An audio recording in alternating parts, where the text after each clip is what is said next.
కొండారెడ్డిపల్లిలోని కొంతమంది రైతులకు రుణమాఫీ జరిగిందా లేదా అని చెప్పేసి ఇక్కడి నుంచి హైదరాబాద్ నుంచి వెళ్ళిన మహిళా జర్నలిస్టుల పైన అక్కడ రేవంత్ రెడ్డికి సంబంధించిన ఆ యువకులు అక్కడ జర్నలిస్టుల పైన దాడి చేయడం జరిగింది. దాని గురించి అని చెప్పేసి ప్రస్తుతం మనతో పాటు మాట్లాడడానికి కోసం అని చెప్పేసి సీనియర్ ఉమెన్ జర్నలిస్ట్ సంధ్య గారు ఉన్నారు. నమస్కారం మేడం. నమస్తే అండి.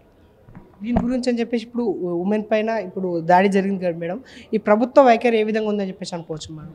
ప్రభుత్వ వైఖరి అంటే నిన్న జరిగిన ఆ దాడి చూస్తే మనకు అర్థమైంది ఏంటంటే, ప్రశ్నిస్తే ఇలాంటి దాడులే జరుగుతాయి అని చూపించే ప్రయత్నంగా కనిపిస్తోంది. అంటే భయభ్రాంతులకి గురి చేసి అధికార పార్టీ కావచ్చు, ఏ పార్టీ కూడా కావచ్చు, జర్నలిస్ట్ పని ఏంటంటే యాక్చువల్గా ఎక్కడైనా అన్యాయం జరిగితే అధికార పార్టీ చేస్తున్నటువంటి హామీలు, చెప్తున్నటువంటి మాటలు నిజమైనా కాదా, ప్రజల వరకు ఆ హామీలు చేరుతున్నాయా లేదా అని తెలుసుకునే ప్రయత్నమే జర్నలిస్ట్ ఎప్పుడు కూడా చేస్తారు. ఆ ప్రయత్నంలో వెళ్ళిన మహిళా జర్నలిస్టుల మీద దాడి నిజంగా హేయనీయం. ఇలా భయభ్రాంతులకి గురి చేసి అంటే భవిష్యత్తులో అంటే అధికారంలోకి వచ్చి దాదాపు 9 నెలలు అవుతుంది, ఇంకా 4 సంవత్సరాల పాలనా సమయం ఉంది. ఇప్పుడే కనుక అడ్డుకట్ట వేయాలి అని ప్రయత్నం గవర్నమెంట్ చేసినట్టుగా అయితే కనిపిస్తుంది. అంటే రాబోయే 4 ఏళ్లలో ఇంకా ఇలాంటివి రిపీట్ అవ్వకూడదు, మమ్మల్ని ప్రశ్నించకూడదు, మా గురించి ఎక్కడ కూడా మాట్లాడకూడదు అని భయపెట్టే ప్రయత్నం గవర్నమెంట్ చేసినట్టుగా కనిపిస్తుంది. ఇప్పుడు వరకు ప్రశ్నించిన ప్రతి వాళ్ళని మనం చూసుకుంటే మేడం, ఈ విధంగా మహిళల పైన ఈ విధంగా దాడి ఫస్ట్ టైం 10 సంవత్సరాల్లో ఫస్ట్ టైం జరిగింది కదా, దీని గురించి ఇంకేమంటారు? గత గవర్నమెంట్ ఉన్నప్పుడు ప్రశ్నించే హక్కు అందరికీ ఉండేది. అప్పుడు కూడా గవర్నమెంట్లో జరిగిన తప్పిదాలు ఏవైతే ఉన్నాయో, నిరుద్యోగ సమస్యలు ఏవైతే ఉన్నాయో అప్పుడు కూడా వాయిస్ రేజ్ చేశారు ఎంతోమంది జర్నలిస్టులు. అందులో ఒక జర్నలిస్టు ఇప్పుడు ఒక పదవిని కూడా పొంది ఉన్నారు. ఆ జర్నలిస్టు నిత్యం కూడా అధికార పార్టీ చేసే పనులనే పదే ప్రశ్నిస్తూ ప్రజల్లోకి వెళ్ళే ప్రయత్నం చేశాడు. ఇప్పుడు అతను ఒక పదవిలో ఉన్నాడు, అతను కూడా ఒక జర్నలిస్టే. మరి ఈ రోజు జర్నలిస్టు కూడా ప్రశ్నించే ప్రయత్నమే చేస్తోంది. అయితే గతంలో ఎన్నడూ కూడా ఈ జర్నలిస్టుల మీద దాడి అనేది జరగలేదు. ముఖ్యంగా మన తెలంగాణలో మహిళల మీద దాడి అనేదే లేదు. ఎప్పుడు కూడా మహిళలకి ఒక ప్రముఖ ప్రాధాన్యతనివ్వడం కానీ, ఒక రెస్పెక్ట్ ఇవ్వడం కానీ గత ప్రభుత్వం చేసింది. కానీ 8 నెలలు కాకముందే ఇలా మహిళల మీద దాడి, మహిళా జర్నలిస్టుల మీద దాడి అనేది ఒకసారి ముఖ్యమంత్రి రేవంత్ రెడ్డి గారు పునరాలోచించుకోవాలి.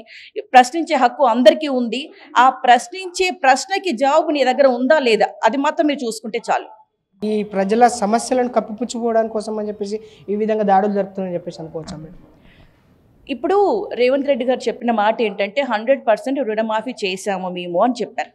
అది జరిగిందా లేదా తెలుసుకునే ప్రయత్నమే మన జర్నలిస్టులు చేసినటువంటి పని. అయితే నిజంగా 100కి 100% కనుక తను చేసినటువంటి రుణమాఫీ అమలు అయితే అసలు దాడియే జరిగేది కాదు. అంటే క్లియర్గా అర్థమవుతుంది ఏంటంటే గవర్నమెంట్ తప్పిదాలు చేస్తోంది, వాళ్ళు చెబుతున్న మాటలకి జరుగుతున్న కార్యక్రమాలకి సంబంధం ఉండట్లేదు, ప్రజల్లోకి ఈ రుణమాఫీ అనేది వెళ్ళట్లేదు, పత్రికా ప్రకటనల వరకు, మీడియా వరకు, ఆ సభలలో మాట్లాడడానికి మాత్రమే పరిమితం అవుతుంది అనేది ఇక్కడ స్పష్టంగా కనిపిస్తుంది. నిజంగా కూడా రుణమాఫీ 100% జరిగి ఉంటే వాళ్ళు సగర్వంగా వచ్చి సర్వే చేసుకోండి, మీరు అడిగి తెలుసుకోండి, రైతులతో మాట్లాడండి అని సగర్వంగా ఆహ్వానించేవారు. కానీ ఇక్కడ జరగలేదు కాబట్టే ఎందుకు వచ్చారు అని బెదిరించి ఆ ఊరికి కూడా రాకుండా అని మీరు మళ్ళీ హైదరాబాద్కి ఎలా వెళ్తారో చూస్తామని కూడా పోలీస్ స్టేషన్ వరకు వచ్చి దాడి చేసినటువంటి సంఘటన కనిపిస్తుంది. దీన్ని బట్టి స్పష్టంగా అర్థమవుతుంది చెబుతున్న మాటలకి చేస్తున్న పనులకి సంబంధమే లేదు. నిజానికి 100% కాదు కదా. మనం చూసినట్లయితే చాలామంది ఊర్లలో రైతులు ఇప్పటికీ వినిపిస్తున్న మాట, మాకు రుణమాఫీ జరగలేదు, కొన్ని కండిషన్స్ పెడుతున్నారు, ఇది ముందు చెప్పలేదు. ప్రతి మహిళకి మనకి మహాలక్ష్మి పథకం ఇస్తామన్నారు, కానీ ఇప్పుడు కండిషన్స్ పెడుతున్నారు. రైతులకు కూడా రుణమాఫీ ఇస్తామన్నారు, కండిషన్స్ పెడుతున్నారు. ప్రతి ఒక్కరు చెప్తున్నటువంటి ఇవే మాటలు. సో ఈ మాటల్ని గవర్నమెంట్ వరకు తీసుకువెళ్ళే ప్రయత్నమే జర్నలిస్టులు చేస్తున్నారు.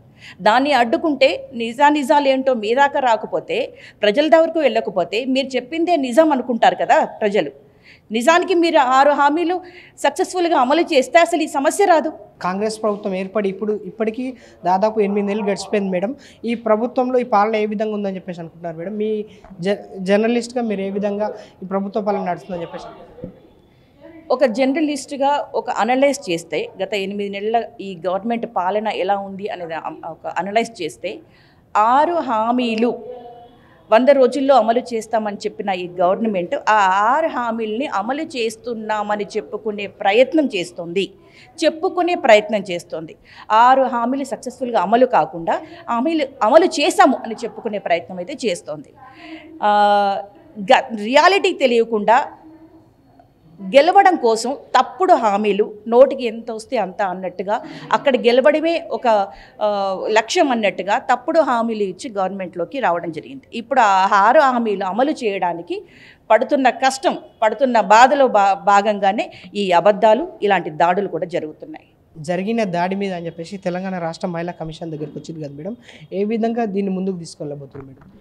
యాక్చువల్లీ మహిళా కమిషన్ అనే వాళ్ళు ఉన్నారు అనేది మనకి మొన్న రీసెంట్గానే మనకి తెలియడం జరిగింది. కేటీఆర్ గారు మహిళల గురించి ఒక మాట మాట్లాడారు అని సుమోటోగా తీసుకొని తన మీద కంప్లైంట్స్ కూడా చేయడం జరిగింది. సో దాని తర్వాతనే మాకు ఒక ధైర్యం వచ్చింది. ఓకే, రాష్ట్రంలో మహిళల మీద దాడులు జరిగితే, మహిళలకు అన్యాయం జరిగితే మాకు ఒక మహిళా కమిషన్ ఉందనే ఒక ధైర్యం మాకు కలిగింది. అయితే నిన్న దాడి జరిగిన తర్వాత ఈరోజు మేము మహిళా కమిషన్ దగ్గరికి రావడం జరిగింది. ఎందుకంటే మాకు న్యాయం జరుగుద్దని చూస్తున్నాం. ఎందుకంటే మహిళల నిన్న దాడి ఎవరైతే చేశారో వాళ్ళకి తగిన శిక్ష పడాలి, గవర్నమెంట్ కూడా ఒక వార్నింగ్ వెళ్ళాలి. మరి వెళ్ళే విధంగా మరి ఈ కమిషన్ స్పందిస్తుంది అని ఆశిస్తున్నాం.